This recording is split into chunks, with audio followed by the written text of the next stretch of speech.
عقلمند گدھا۔ جنگل کے بادشاہ ببر شیر نے چشمے کے کنارے والی چٹان کے نیچے گھنی جھاڑیوں سے جھانک کر دور تک پھیلے دھان کے لہلہاتے کھیت پر نظر ڈالی۔ بہت دور ایک درخت کے نیچے کوئی چیز ہلتی ہوئی نظر آ رہی تھی۔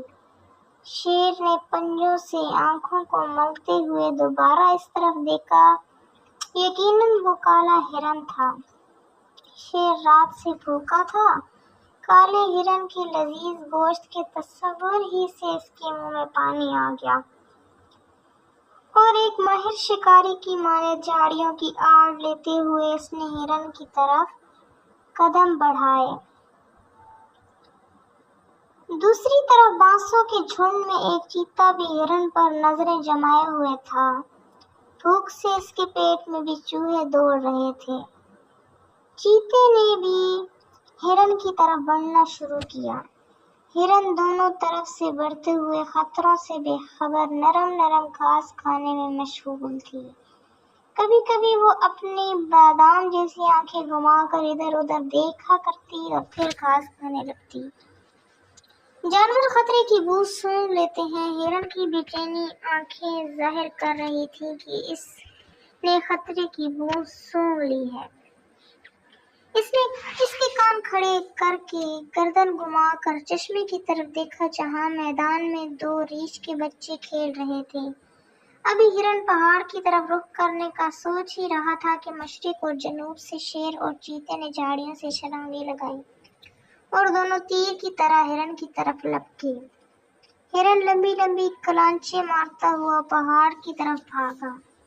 شیر اور چیتے کی رفتار کے مقابلے میں ہرن کی رفتار کم تھی، لیکن وہ اپنے ہلکے اور سڈور جسم کی وجہ سے ان دونوں کو پچ دیتے ہوئے بھاگ رہا تھا۔ اس بھاگ دوڑ میں ان تینوں نے میلوں کا فاصلہ طے کر لیا۔ آخر کار ہرن ایک چٹان پر چڑھ گیا جو اتنی اونچی تھی کہ اس پر شیر اور چیتا نہیں چڑھ سکتے تھے۔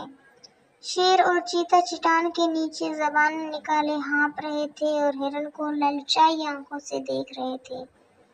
جب سانسیں درست ہوئی تو شیر نے کہا، یہ میرا شکار ہے، پہلے میں نے دیکھا تھا۔ چیتے نے غصے سے جواب دیا، آپ جنگل کے بادشاہ ضرور ہیں، لیکن یہ جنگل ہے، انسانوں کی دنیا نہیں۔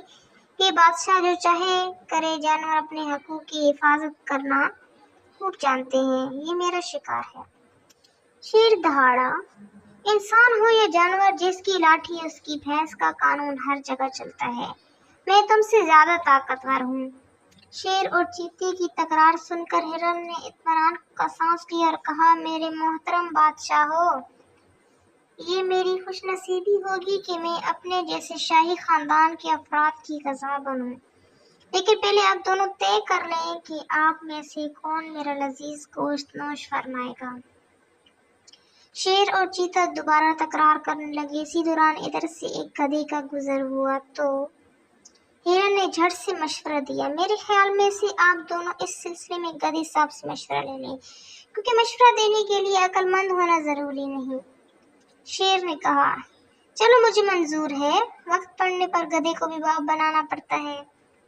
چیتے نے گدھے کو حکم دیا، گدھے کے بچے ادھر آ۔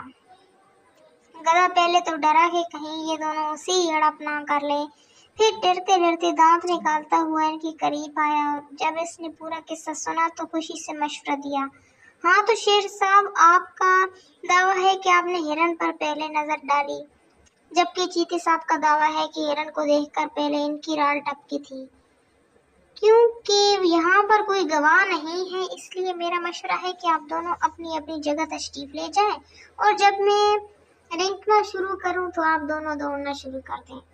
جب جو بھی پہلے یہاں پہنچ جائے گا وہی ہرن میاں کو نوش فرمائے گا۔